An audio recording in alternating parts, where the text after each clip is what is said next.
Welcome to our trigonometry series. Today, we are taking a big leap forward. You likely learned trigonometry using right triangles with CAHTOA. That is a fantastic tool, but it has a major limitation.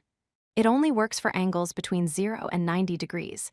But what if we need to calculate the sine of 120 degrees, or a negative angle? To do that, we need a more powerful system. We need the unit circle. So what exactly is the unit circle? It is a very specific circle placed on the xy coordinate plane. It has two defining rules. First, its center is locked at the origin, 0, 0. Second, and most importantly, its radius is exactly 1.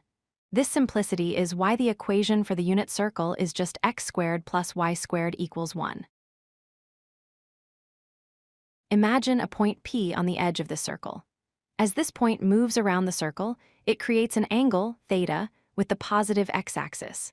By convention, we measure angles counterclockwise for positive values and clockwise for negative values. Every single angle corresponds to a unique point with x and y coordinates. Here is the magic moment. In a right triangle, cosine is adjacent over hypotenuse. But on our unit circle, the hypotenuse is the radius, which is just 1. This simplifies everything. The adjacent side is simply the x-coordinate. So cosine of theta equals x. Similarly, sine is opposite over hypotenuse. The opposite side is the y-coordinate. So sine of theta equals y. Every point on the circle is literally just cosine theta comma sine theta. Because sine and cosine are just y and x coordinates, their positive or negative signs depend on where you are in the graph. In quadrant 1, both x and y are positive. In quadrant 2, only y is positive, so only sine is positive. In quadrant 3, both are negative, but tangent becomes positive. And in quadrant 4, x is positive, so cosine is positive. A helpful mnemonic for this is all students take calculus. What happens when the angle lands right on an axis?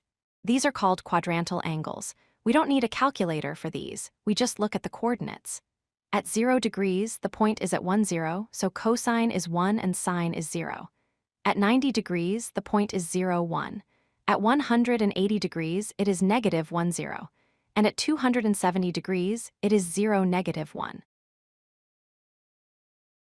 As you advance in math, you will stop using degrees and start using radians. Radians measure angles based on the radius length around the edge. A full circle is 360 degrees, which equals 2 pi radians. That means 180 degrees is simply pi.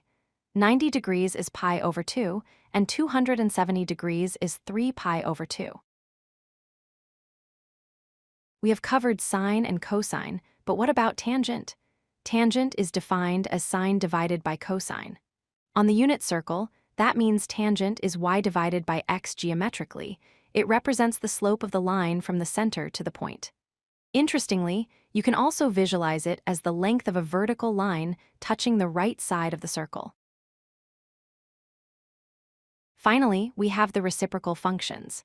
These are just the flipped versions of our main three. Cosecant is the reciprocal of sine, so it is 1 over y. Secant is the reciprocal of cosine, or 1 over x, and cotangent is the reciprocal of tangent, which is x over y. Just remember that if the denominator is 0, the function is undefined. Let's summarize what we have learned. The unit circle has a radius of 1. This allows us to redefine cosine as the x-coordinate and sine as the y-coordinate. This definition lets us calculate trig functions for any angle, positive or negative, by simply looking at where it falls on the coordinate plane. This is the foundation for all advanced trigonometry. If you like this video, hit that like button and don't forget to subscribe. Visit codelucky.com for more such useful content.